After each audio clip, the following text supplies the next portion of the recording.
হরে কৃষ্ণ। ঈশ্বর। শ্রীমদ ভগবদ গীতা যথাযথ দশম অধ্যায়, দশম অধ্যায় একাদশ। আজকে শ্লোক নাম্বার 11।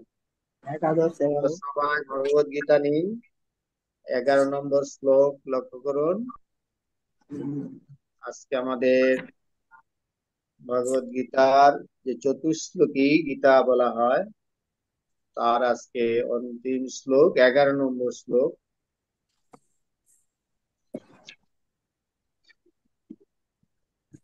শ্লোকটা পাঠ করছি। তেষাং মনোকম্পার্থম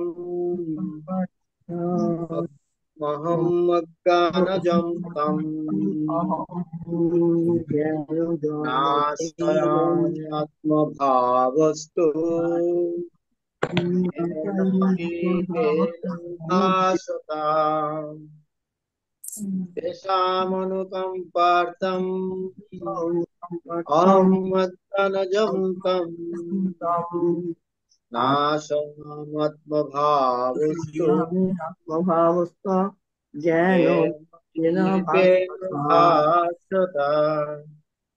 तेषामनुकम्पार्थम् अहमज्ञानजं तम् नाशयाम्यात्मभावस्तु জ্ঞান দীপেন ভাসতা।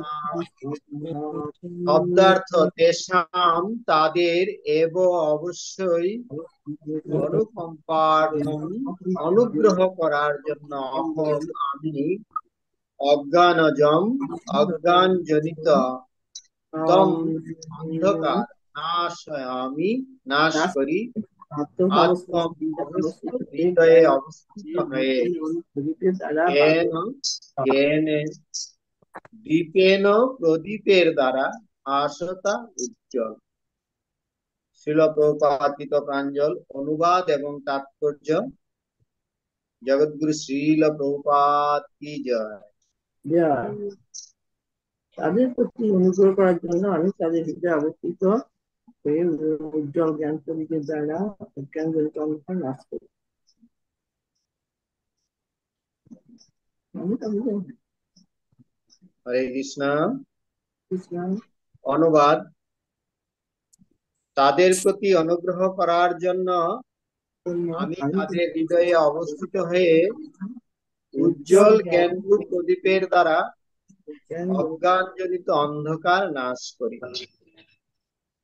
তাৎপর্য।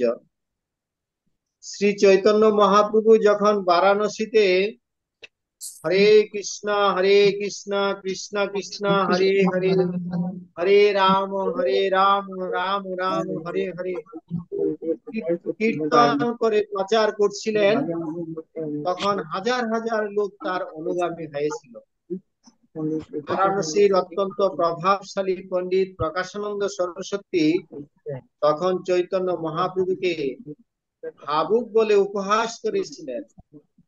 মায়াবাদী দার্শনিকেরা কখনো কখনো ভগবত ভক্তদের সমালোচনা করেন, কারণ তারা মনে করেন যে অধিকাংশ ভক্তই অজ্ঞানতার অন্ধকারে আচ্ছন্ন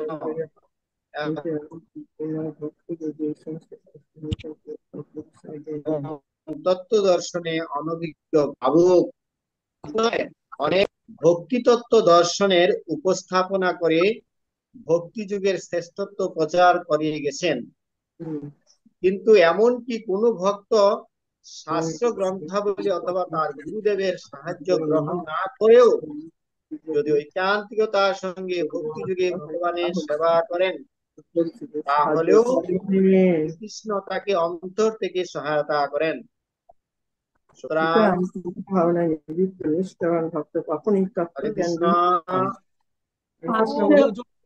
করতে বলুন। সুতরাং কৃষ্ণ ভাবনায় নিযুক্ত নিষ্ঠাবান ভক্ত কখনোই তত্ত্বজ্ঞান বিহীন নন। কেবলমাত্র যোগ্যতা হচ্ছে সম্পূর্ণভাবে কৃষ্ণ ভাবনাময় হয়ে শ্রীকৃষ্ণের সেবা করা। মায়াবাদী দার্শনিকেরা মনে করেন যে পার্থক্য বিচার না করে কেউ শুদ্ধ জ্ঞান লাভ করতে পারে না। তাদের জন্য ভগবান এই উত্তরটি দিয়েছেন। যারা শুদ্ধ ভক্তি সহকারে তার সেবা করেন, তারা যদি পর্যাপ্ত শিক্ষা এবং পর্যাপ্ত বৈদিক জ্ঞান বিহীন হন, তবু তিনি তাদের সাহায্য করেন, যা এই শ্লোকটিতে বলা হয়েছে। ভগবান অর্জুনকে বলেছেন, মূলত মনোধর্ম প্রসূত জ্ঞানের মাধ্যমে কখনোই পরম সত্য বা পরম তত্ত্ব পরমেশ্বর ভগবানকে জানতে পারা যায় না। কেননা পরম সত্য এতই মহৎ যে কেবল কোন রকম মানসিক প্রচেষ্টার দ্বারা তাকে হৃদয়ঙ্গম করা অথবা লাভ করা সম্ভব নয়। মানুষ লক্ষ লক্ষ বছর ধরে নানা রকম জল্পনা কল্পনা করে যেতে পারে, কিন্তু যতক্ষণ পর্যন্ত তার চিত্তে পরমেশ্বর ভগবানের প্রতি ভক্তি উদয় না হচ্ছে, পরম সত্যের প্রতি সে প্রেমপরায়ণ না হচ্ছে, ততক্ষণ পর্যন্ত সে কোনো মতে শ্রীকৃষ্ণকে বা পরম সত্যকে জানতে পারেন না। ভক্তি যুগে ভগবানের সেবা করার মাধ্যমেই কেবল পরম সত্য শ্রীকৃষ্ণকে সন্তুষ্ট করা যায় এবং তার অচিন্ত শক্তির প্রভাবে তিনি তার শুদ্ধ ভক্তের হৃদয়ে নিজেকে প্রকাশিত করেন। শ্রীকৃষ্ণ সর্বদাই তার শুদ্ধ ভক্তের হৃদয়ে বিরাজমান এবং সূর্য সম শ্রীকৃষ্ণের উপস্থিতির ফলে অজ্ঞানতার সমস্ত অন্ধকার তৎক্ষণাৎ বিদূরিত হয়। শুদ্ধ ভক্তের প্রতি শ্রীকৃষ্ণের এটি একটি বিশেষ কৃপা। লক্ষ লক্ষ জন্মে জড়জাগতিক সংসর্গের কলুষতার ফলে জড়বাদের ধূলির দ্বারা আমাদের হৃদয় আচ্ছন্ন হয়ে আছে, কিন্তু আমরা যখন ভক্তি যুগে ভগবত সেবায় যুক্ত হয়ে নিরন্তর হরে কৃষ্ণ মহামন্ত্র জপ করতে থাকি, তখন অতি শীঘ্রই হৃদয়ে সমস্ত আবর্জনা বিদূরিত হয় এবং আমরা শুদ্ধ জ্ঞানের পর্যায়ে উন্নীত হই। পরম লক্ষ্য শ্রীকৃষ্ণ বা শ্রীকৃষ্ণের পরম লক্ষ্য শ্রী বিষ্ণু বা শ্রীকৃষ্ণকে কেবলমাত্র এই কীর্তন সেবার মাধ্যমেই প্রাপ্ত হওয়া যায়। মনোধর্ম প্রসূত কল্পনা অথবা যুক্তিতর্কের মাধ্যমে নয়। জীবন ধারণের আবশ্যকতাগুলির জন্য শুদ্ধ ভক্তকে কোন রকম উদ্বেগ পেতে হয় না। তার উদ্বিগ্ন হবার প্রয়োজন নেই, কারণ তার হৃদয় থেকে অজ্ঞানতার অন্ধকার দূর হয়ে যাওয়ার ফলে পরমেশ্বর ভগবান আপনা থেকেই তার সমস্ত প্রয়োজন পূরণ করে দেন। কারণ ভক্তের ভক্তিযুক্ত সেবায় ভগবান তার প্রতি প্রসন্ন হন, এটি ভগবদ গীতার শিক্ষার সারমর্ম। ভগবদ গীতা অধ্যয়ন করার মাধ্যমে আমরা সর্বোত্তভাবে ভগবানের চরণে আত্মসমর্পণ করে শুদ্ধ ভক্তি যুগে তার সেবায় নিযুক্ত হতে পারি।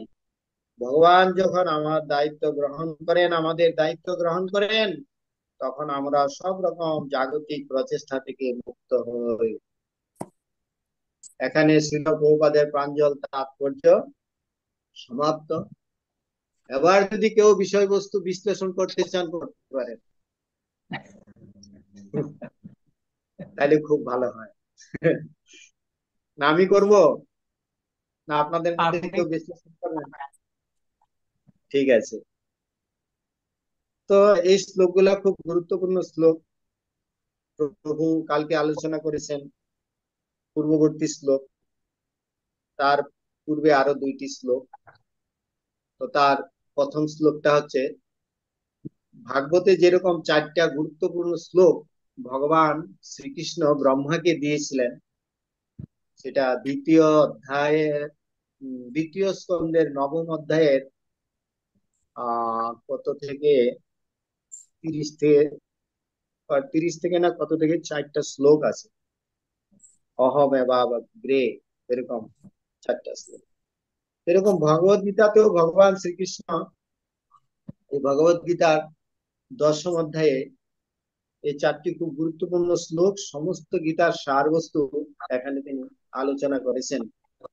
আর এখানে পরপর এই চারটি শ্লোকের বিষয়বস্তুতে পরপর বলা হয়েছে যে ভক্তামাম অভিজানা, ভক্তির মাধ্যমে একমাত্র ভগবানকে জানতে পারা যায়। হরে কৃষ্ণ। হরে কৃষ্ণ। তো ভক্তিকে অত্যন্ত প্রাধান্য দেওয়া হচ্ছে। তো এখানে আমরা ভক্তিটা কি জিনিস এটা আমাদেরকে আগে বুঝতে হবে। এখানে ভক্তিকে বুদ্ধিযোগ বলা হচ্ছে, বুদ্ধিযোগ বা ভক্তিযোগ। কেননা সমস্ত বৈদিক শাস্ত্রের সিদ্ধান্ত বিচার করে দেখা যাচ্ছে যে ভক্তি একমাত্র ভগবানকে জানার একমাত্র বিষয়। এজন্য আমরা এখানে 8 নম্বর শ্লোকে আমরা আলোচনা করেছিলাম, অহম সর্বস্ব প্রভব মত্ত সর্বম প্রবর্ততে ইতিমত্তা ভজন্তে মাম বুধা ভাব সমন্বিতা। এই যে বুধা ভাব সমন্বিতা, এটা যারা অত্যন্ত বুদ্ধিমান ব্যক্তি, হ্যাঁ, তারাই একমাত্র ভগবানের ভজনা করেন। এই শ্লোকে বলা হয়েছে অত্যন্ত বুদ্ধিমান ব্যক্তি, যারা বিচার বুধ সম্পন্ন ব্যক্তি, তারা শাস্ত্র সিদ্ধান্ত বিচার করে বুঝতে পারছেন, বা গুরু বৈষ্ণবের আশ্রয় থেকে তারা বুঝতে পারছেন যে একমাত্র এই যে ভক্তি যুগ বা ভগবানের ভজনাকেই শ্রেষ্ঠ বলা হয়েছে। এই জন্য তারা ইতিমত্তা ভজন্তে মাম বুধা ভাব সমন্বিত, অত্যন্ত বুদ্ধিমান পণ্ডিতগণ তারা এই সিদ্ধান্ত দিয়ে গেছেন, এবং এই ভক্তি যুগেরই প্রাধান্য দেওয়া হয়েছে। আর এই ভক্তি বলছেন কিভাবে ভগবানের চরণে আমরা সমর্পিত করব। মচ্চিত্ত মদ্গত প্রাণা বুধায়ন্ত পরস্পর। এই ভগবত ভক্তিকে বৃদ্ধি করতে গেলে আমাদেরকে প্রতিনিয়ত ভগবানের কথা, ভগবানের আলোচনা পরস্পরের মধ্যে আমাদেরকে আলোচনা করতে হবে। যত বেশি আমরা ভগবানের কথা শ্রবণ করব, পরস্পরের মধ্যে আলোচনা করব, তত বেশি আমাদের ভগবানের প্রতি প্রগাঢ় ভক্তি জাগরিত হবে। কথান্তস্য মাঙ্গিত্যম তুষ্যন্তি চ রমন্তি চ। যত বেশি আমরা ভগবানের কথা আলোচনা করব, কারণ ভগবান হচ্ছেন অপ্রাকৃত, তিনি আনন্দময় পুরুষ, সচ্চিদানন্দ পুরুষ। সেই জন্য এই আনন্দময় পরমেশ্বর ভগবানের কথা আমাদের আলোচনা করার মাধ্যমে আমরা আনন্দ লাভ করতে পারব। এইভাবে তেষাম সতত যুক্তানাম ভজতাম প্রীতিপূর্বক। তো এই যে শ্লোকে বলা হয়েছে তেষাম, কাদের, যাদের মন প্রাণ চিত্ত আমাদের সমর্পিত, তাদের তেষাম। তেষাম সতত যুক্তানাম, যারা এইভাবে সর্বদা আমার সেবায় যুক্ত আছে, আমার কথায়, আমার চিন্তায়, আমার আলোচনায় যুক্ত আছে, এবং প্রীতির সহিত আমার ভজনা করেন, তেষাম, তাদের। তাদের কি করি? ভগবান বলছেন দদামি বুদ্ধি যুগ, আমি তাদেরকে বুদ্ধি প্রদান করি। আজকের শ্লোকের তাৎপর্য প্রভুপাদ বলেছেন যে আমাদের পর্যাপ্ত পরিমাণে জ্ঞান বা বুদ্ধি নাও থাকতে পারে, কিন্তু আমরা যদি সরল চিত্তে ভগবানের ভগবত ভক্তি করি, তো ভগবান আমাদের হৃদয় থেকে সেই বুদ্ধি দান করে। এই জন্য এই 10ম শ্লোকেও ভগবান বলছেন যে দদামি বুদ্ধি যুগম তম যেন মাম উপজান্তিতে, আমাকে জানতে পারে বা আমার কাছে ফিরে আসতে পারে বা ভগবত ধামে ফিরে যেতে পারে। এটা ভগবান আমাদেরকে সহযোগিতা করেন। তো ভক্তি অত গুরুত্বপূর্ণ। ভক্তি করলে ভগবান ভক্তকে সবসময় সহযোগিতা করেন। আমরা দেখতে পাচ্ছি ভক্তি এত গুরুত্বপূর্ণ যে অনেক প্রকার ভক্ত আছে, অনেক প্রকার দেব দেবীর উপাসক আছে, অনেকের উপাসক আছে, কিন্তু অন্তিমে তারা কৃষ্ণ ভক্তিকে আশ্রয় করে। আমরা দেখতে পাচ্ছি যে যারা কৃষ্ণকে আশ্রয় করছে, তারা কৃষ্ণকে ত্যাগ করে কখনো অন্য দেবদেবীর উপাসনা করে। কিন্তু অন্যান্য দেবদেবীর উপাসক, তারা দেবদেবীর উপাসনা ত্যাগ করে ভগবানের আশ্রয়ে আসে। এটা আপনারা সবাই লক্ষ্য করতে পারেন যে কৃষ্ণ ভক্তি ত্যাগ করে কেউ অন্যান্য ভক্তিটা আশ্রিত হয় না। কেন?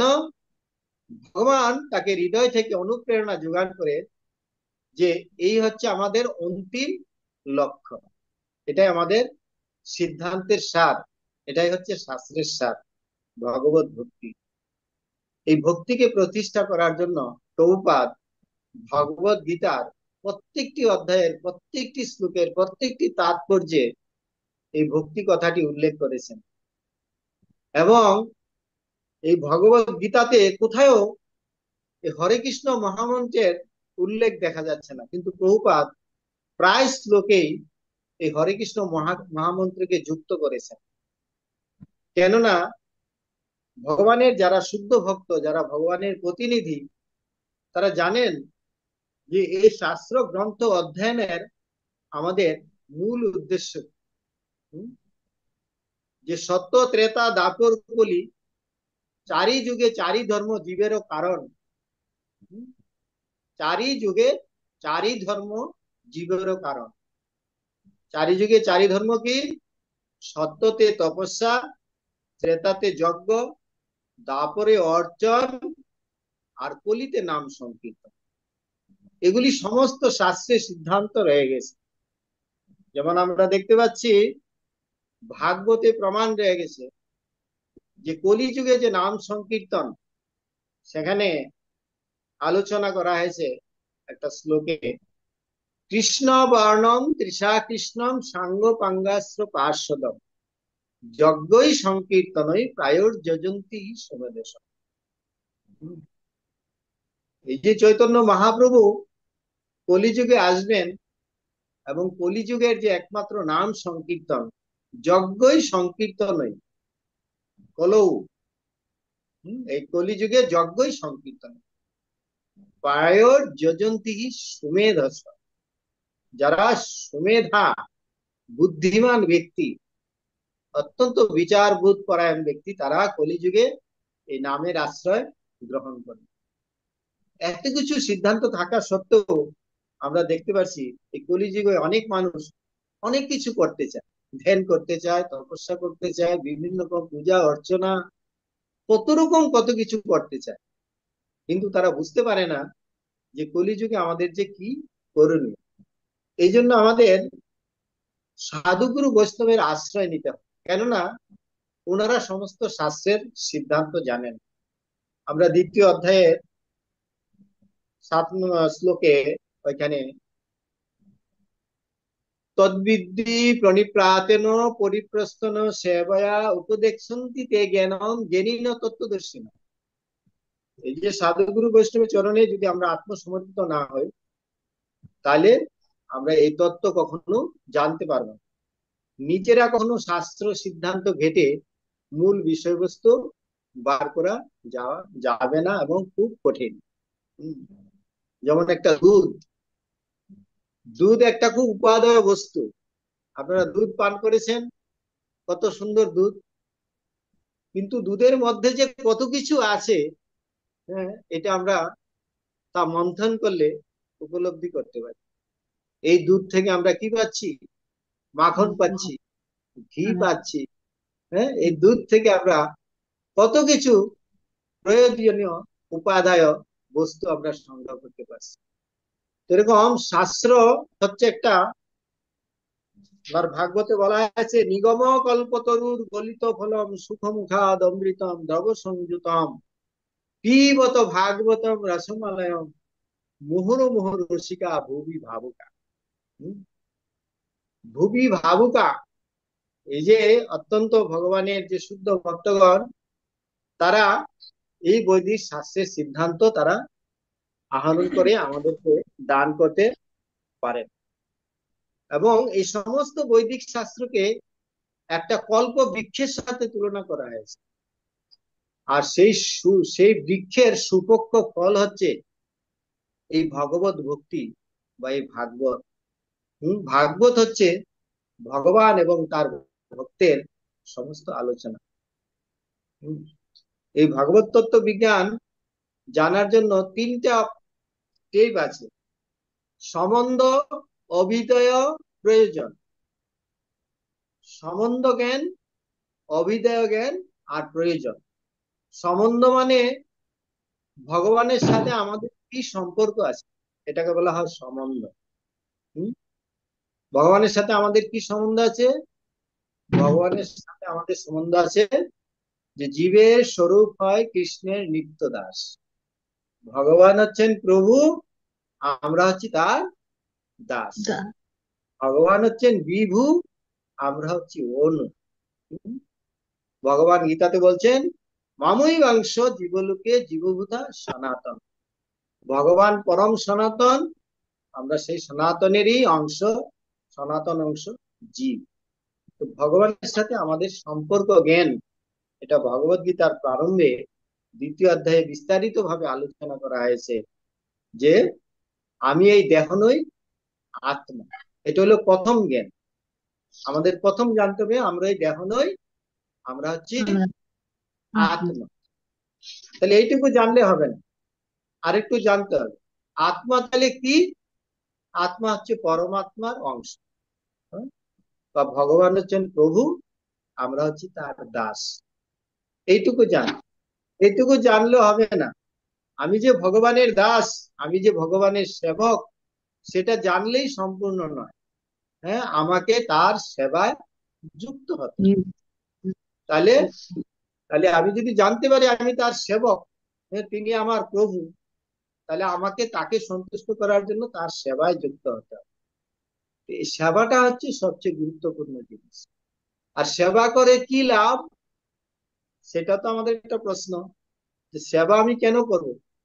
হ্যাঁ, এই ভোর 3:30টার থেকে ওঠা, ঘন্টা বাজানো, মঙ্গল আরতি করা, আবার ভোগ লাগাও, আবার রান্না করো, আবার এই করো, এত কিছু কেন করতে হবে?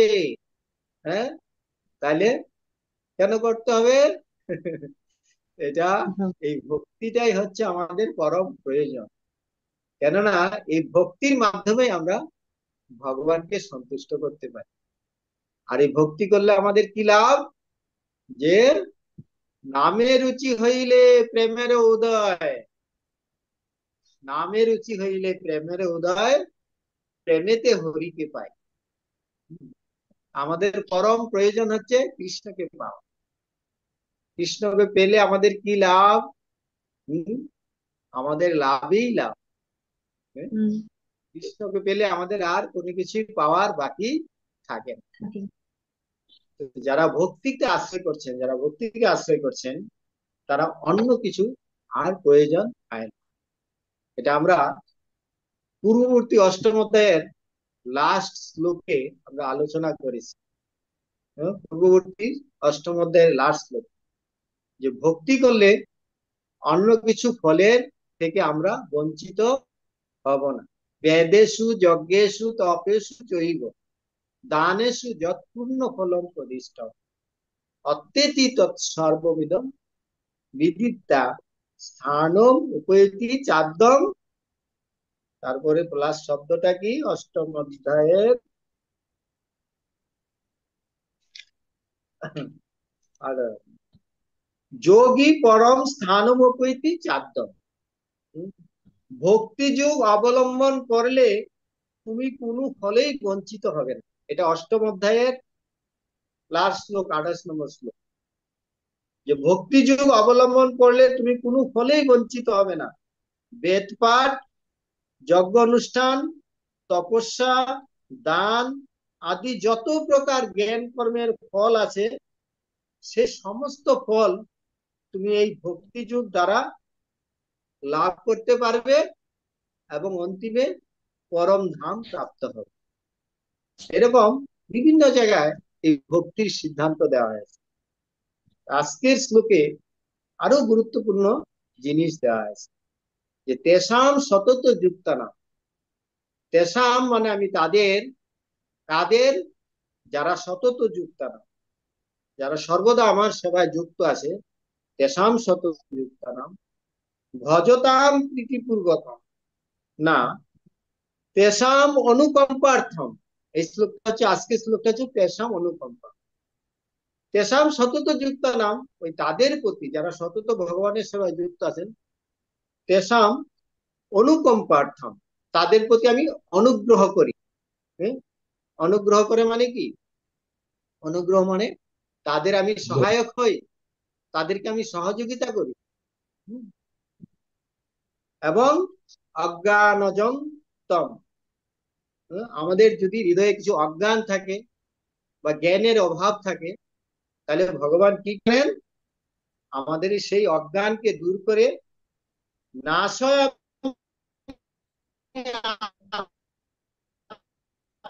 ভাবস্তু জ্ঞান দ্বীপে, জ্ঞানের প্রদীপ। অন্ধকার আমরা কি করে দূর করতে পারি? ঘরের অন্ধকার, ঘরের অন্ধকারে একটা প্রদীপ জ্বালিয়ে দিলেই তাকে আমরা দূর করতে পারি। ঠিক আমাদের যদি যে হৃদয়ে অন্ধকার আছে, সেই অন্ধকারকে আমরা কি করে দূর করতে পারি? জ্ঞানের আলোকের দ্বারা আমরা সেই অন্ধকারকে, তম অন্ধকারকে আমরা দূর করতে পারি। তো সেটা ভগবান আমাদেরকে অনুগ্রহ করেন, সহযোগিতা করেন। আমাদের ভগবানকে জানতে যদি বিশেষ বিশেষ কিছু অসুবিধা হয়, ভগবান সেখানে আমাদের জ্ঞানের প্রদীপ জ্বালিয়ে দেন, যাতে আমরা তাকে বুঝতে পারি। এই জন্য এই গীতার মূল সারবস্তু এখানে প্রভুপাদ আলোচনা করেছেন যে একমাত্র এই যে বুদ্ধি যুগ, এখানে বলা হচ্ছে যে বুদ্ধি যুগের অর্থ হচ্ছে কৃষ্ণ ভাবনাময় কর্ম। কৃষ্ণ ভাবনাময় কর্ম মানে আমরা তৃতীয় অধ্যায়ে আলোচনা করেছি যে যজ্ঞার্থাৎ কর্ম ন অন্যত্র লুকয় কর্ম বন্ধন। যে আমরা কর্ম করছি সারাদিন, এই কর্ম যাতে কৃষ্ণের সন্তুষ্টি বিধানের জন্য, নাইলে এই কর্ম আমাদের বন্ধনের কারণ হয়। এই কর্মবন্ধন থেকে আমাদের মুক্তির একমাত্র উপায় হচ্ছে আমাদেরকে কৃষ্ণের প্রীতিবিধানের আমাদের সমস্ত কার্য সম্পাদন করতে। মানস দেহ বেহ যোগ কিছু মূর ওর কিলো তোয়াপদে নন্দ কিশোর। আমার মন, আমার দেহ, আমার গৃহ, সমস্ত কিছু কৃষ্ণের চরণে আমাদের সমর্পিত করে তার সন্তুষ্টি বিধানের জন্য আমাদের কর্ম করে যেতে হবে।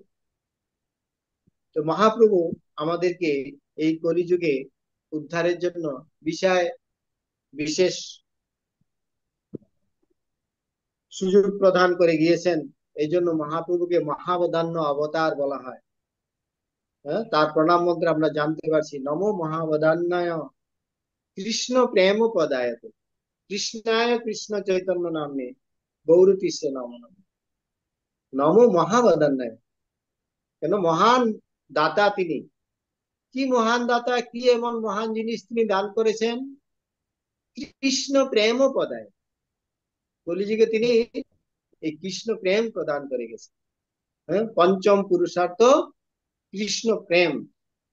ধর্ম শাস্ত্রে সাধারণত ধর্ম অর্থ কাম মুখ্য বলা হয়েছে, কিন্তু চৈতন্য মহাপ্রভু আমাদেরকে দিয়েছেন পঞ্চ পুরুষার্থ কৃষ্ণ প্রেম, যেটা অন্য যুগে কখনো তিনি দান করেন না। সত্য ত্রেতা দাপর কখনোই তিনি কৃষ্ণ প্রেম দান করেন। সেই কৃষ্ণ প্রেম দান করার জন্য কলিযুগে চৈতন্য মহাপ্রভু এসেছেন। এবং শ্রীল প্রভুপাদ এই শ্লোকের তাৎপর্যে প্রথমেই হরে কৃষ্ণ মহামন্ত্র এখানে উল্লেখ করেছেন।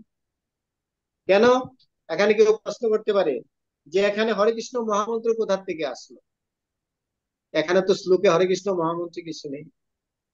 কিন্তু এটা হচ্ছে সদ্গুরু, যারা ভগবানের প্রতিনিধি, তারা সমস্ত কিছু শাস্ত্রের সিদ্ধান্ত জানেন। এই জন্য সমস্ত শাস্ত্রের সিদ্ধান্ত মূল বিষয়বস্তুটি তারা ওইখানে প্রকাশ করেন। এই জন্য প্রভুপাদের এই ভগবত গীতাকে যথাযথ বলা হচ্ছে যে মূল বিষয়বস্তুটিকে প্রভুপাদ এখানে উপস্থাপন করেছেন।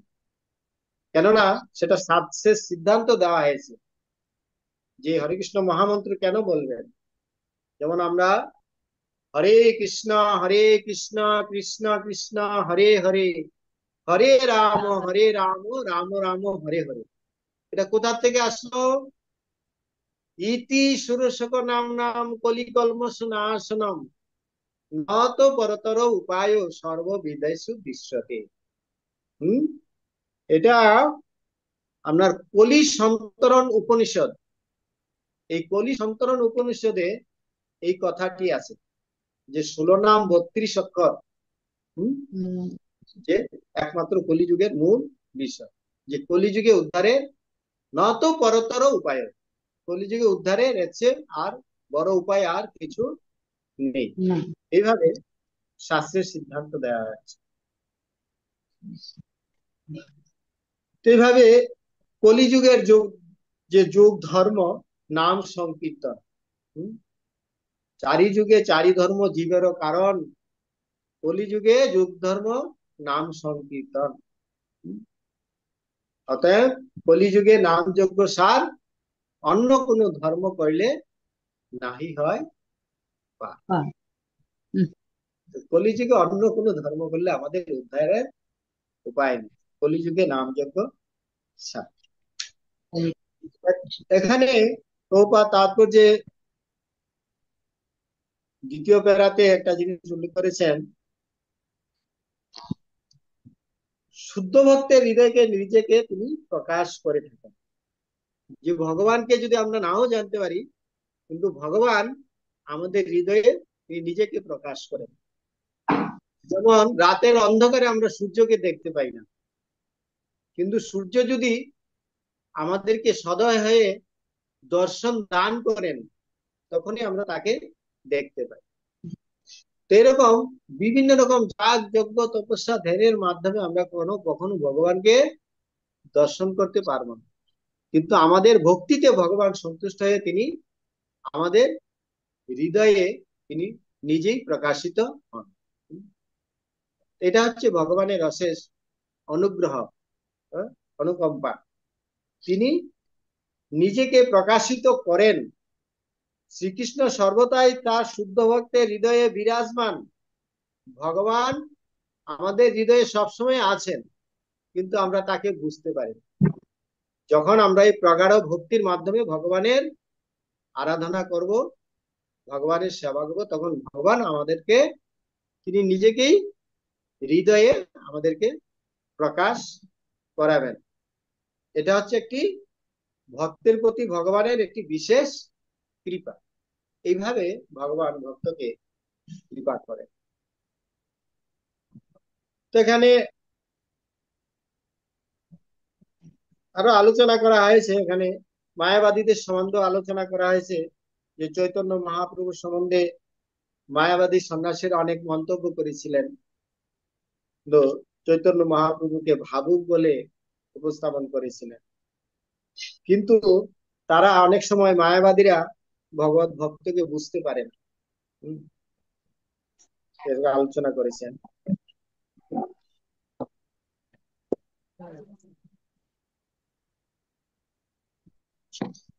অনেক কিছু আলোচনা হয়েছে এই শ্লোকে। হরে কৃষ্ণ হরে কৃষ্ণ কৃষ্ণ কৃষ্ণ হরে হরে, হরে রাম রাম রাম হরে হরে, হরের নাম হরের নাম কেবলম কলৌ নাস্তেব্য নাস্তেব্য নাস্তেব্য গতিরান্যতা। কলিযুগে হরিনাম ছাড়া গতি নাই, গতি নাই, গতি নাই। এই হরিনামই কলিযুগের সার।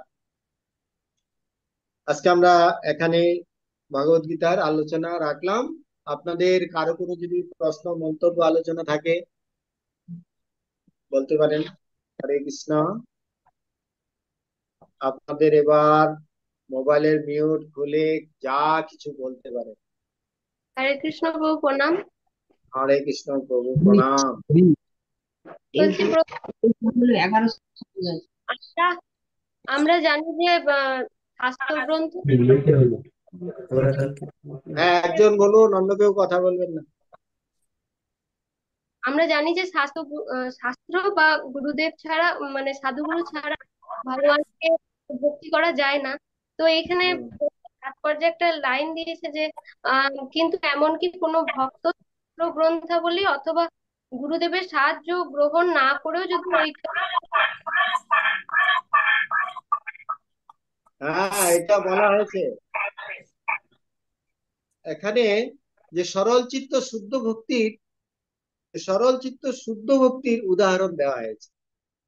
এখানে অনেক সময় মনে হচ্ছে যে হরিনাম এমন একটি জিনিস এটা অনেক সময় দীক্ষারও অপেক্ষা করেন।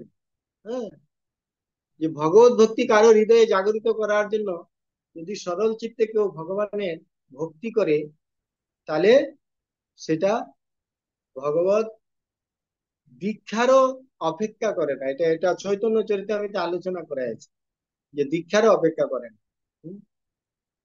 কেননা আমরা দেখতে পাচ্ছি যে ধ্রুব মহারাজ যখন ভগবানকে লাভ করার জন্য, তপস্যা করার জন্য 5 বছর বয়সে তিনি বনে চলে যান। ধ্রুব মহারাজ কোথায় তপস্যা করেছিলেন? বৃন্দাবনের, হ্যাঁ, সেই ধ্রুব টিলা আছে সেখানে। কি বন? নিধুবন না, কি বন, তালবন। যাই হোক, তো ধ্রুব মহারাজ যখন 5 বছর বয়সে তিনি ভগবানকে পাওয়ার জন্য তপস্যা করতেছিলেন, তখন ভগবান তার প্রতি অনুকম্পা পরায়ণ হন। ভগবান দেখলেন যে সে তো আমাকে লাভ করার জন্য সচেষ্ট হয়েছে, তখন ভগবান তাকে সহযোগিতা করেন। হুম। যদিও ভগবান এই জগতের যে গুরু পরম্পরা ধারার সিস্টেম করে গিয়েছেন, এটাকে সঠিক রাখার জন্য ভগবান তিনি তার নারদ মুনির হৃদয়ে তিনি প্রকাশিত হয়ে নারদ মুনিকে অনুপ্রেরণা দেন যে হে নারদ মুনি, আমাকে পাওয়ার জন্য ধ্রুব, হ্যাঁ, কঠোর তপস্যা করছে, তো তুমি যাও, গিয়ে তাকে আগে দীক্ষিত করো। এটা সিস্টেম ভগবান রেখে গেছে। হ্যাঁ, এটা না করলেও ভগবান তার প্রতি অনুগ্রহ হয়। ইতিমধ্যে ভগবান অলরেডি ধ্রুব মহারাজের প্রতি সন্তুষ্ট হয়ে গেছেন। তবুও সিস্টেমকে সুরক্ষা রাখার জন্য, যেমন আমরা দেখতে পাচ্ছি চৈতন্য মহাপ্রভু, তিনি স্বয়ং ভগবান, কিন্তু তিনিও গুরু গ্রহণ করেছেন। তো এটা আমাদের শাস্ত্রের সিদ্ধান্তকে আমরা যাতে কখনো অবহেলা না করি, আমাদেরকে সেই শাস্ত্রের সিদ্ধান্ত অনুসারেই সাধুগুরু বৈষ্ণবের আশ্রয়ে, সদ্গুরুর আশ্রয়ে আমাদেরকে ভক্তি লাভ করা উচিত। হম, এটা হলো আজকের সিদ্ধান্ত। তো ভগবান এমনিতে সন্তুষ্ট হন, ভগবানকে পাওয়ার জন্য কোনো কিছুর অপেক্ষা করতে হয় না, কিন্তু ভগবান এই পরম্পরা ধারা সুরক্ষা রাখার জন্য তিনি সেই পরিস্থিতি সৃষ্টি করেন। এটা এখানে বলা আছে তাৎপর্য। হরে কৃষ্ণ। হরে কৃষ্ণ বাবু, ধন্যবাদ, প্রণাম। ধন্যবাদ, প্রণাম। তো বলছি এই প্রশ্নের পরিপ্রেক্ষিতে যে বলছে, যেমন আমরা এখন দেখতে পাই আশেপাশে, তো সবার বাড়িতেই প্রায় গোপাল আছে, তার ভক্ত হোক বা অভক্ত। হ্যাঁ। তো তারা এসে ওই জন্মাষ্টমীর দিন একদিন ভালো করে খুব সুন্দরভাবে ভোগ ভোগ লাগাচ্ছে, সেবা করছে। তো আর অন্যদিন কোনো ব্যাপার নেই। তো এরকম ভক্তদেরকে ভগবান করবেন? মানে কি করা যায় এখানে? ভক্তের ভক্তি কখনোই নষ্ট হয় না। ভগবান বলছেন, ভগবান কাউকে নিরাশ করেন না, কিন্তু তাকে ভগবান আলটিমেট তাকে ঘুরিয়ে ঘুরিয়ে আবার সেই শুদ্ধ ভক্তের চরণে নিয়ে আসেন, কিন্তু সরাসরি ভাবে ভগবানকে সে লাভ করতে পারে না, কিন্তু ভগবান তাকে সহযোগিতা করেন। কেননা আমরা একটা গীতাতে একটা শ্লোক পেয়েছি যে ভক্তি কখনো নষ্ট হয় না। স্বল্পমপ্যস্য ধর্মস্য ত্রায়তে মাহাতো ভয়া, নেহাবিক্রম নাশস্তি প্রত্যাবায় ন বিদ্যতে, স্বল্পমপ্যস্য ধর্মস্য ত্রায়তে মাহাতো ভয়া। এই ভক্তি যুগের অনুশীলন কখনোই ব্যর্থ হয় না। কেউ যদি অবহেলা করেও করে, কেউ যদি অবহেলা করে হরিনাম করে, কেউ যদি অবহেলা করেও ভগবানকে ভালোবাসে, কেউ যদি ভগবানকে তাচ্ছিল্য করে, যেমন অনেক অসুর ভগবানের বিদ্বেষী, কিন্তু ভগবানের বিদ্বেষী হলো ভগবানের কথা যেহেতু তারা সবসময় চিন্তা করত, ভগবান তাদেরকেও মুক্তি দান করেছে। তো ভগবান সবাইকে মুক্তি দান করেন, কিন্তু ভক্তিটা সহজে দেন না। মনে হচ্ছে তারা ভক্তি করছে, তো ভক্তি করলেও ভক্তিটা সহজে তাদেরকে দেন না, ভক্তি তাদের বাঁধা আছে। পূর্ণ সঞ্চয় হচ্ছে, পূর্ণ সঞ্চয়। হম। মুক্তি দদাহি স্ম করহিচিত। হম। ন ভক্তি যুগম। ভগবান ভাগবতে বলেছেন, মুক্তি দদাতি করহিচিত স্ম ন ভক্তি যুগম। আমি মুক্তি দিয়ে দেই, আমার কাছে ভক্তি মুক্তি সিদ্ধি সব আমি দিয়ে দেই, কিন্তু ন ভক্তি যুগম, ভক্তি আমি সবাইকে দেই না। ভক্তিটা ভগবানের হাতে রাখি, কেননা ভগবান ভক্তকে ভক্তি দিয়ে দিলে তিনি তার কাছে বিকৃত হয়ে যান। এই জন্য ভগবানের আরেক নাম ভক্ত বৎসল। ভগবান ভক্তের দ্বারা বশীভূত হয়ে যায়।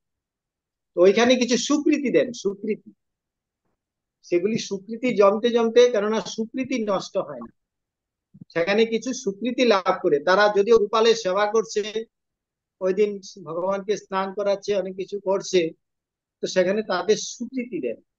হ্যাঁ, ওই সুকৃতি জমতে জমতে তারা, ওই সুকৃতি নষ্ট হয় না। হ্যাঁ, তারা এক সময় তারা কোনো শুদ্ধ ভক্তের সান্নিধ্যে আসেন, তখন শুদ্ধ ভক্তের সান্নিধ্যে এসে তারা শুদ্ধ ভক্তি যাজন করে ভগবানকে লাভ করেন। অন্তিমে আমাদেরকে শুদ্ধ ভক্তের আশ্রয়ে আসতে হবে। ভগবান সন্তুষ্ট হলেও ভক্তির দ্বারা, কিন্তু ভগবান সরাসরি তাকে ধরা দেন। হরে কৃষ্ণ।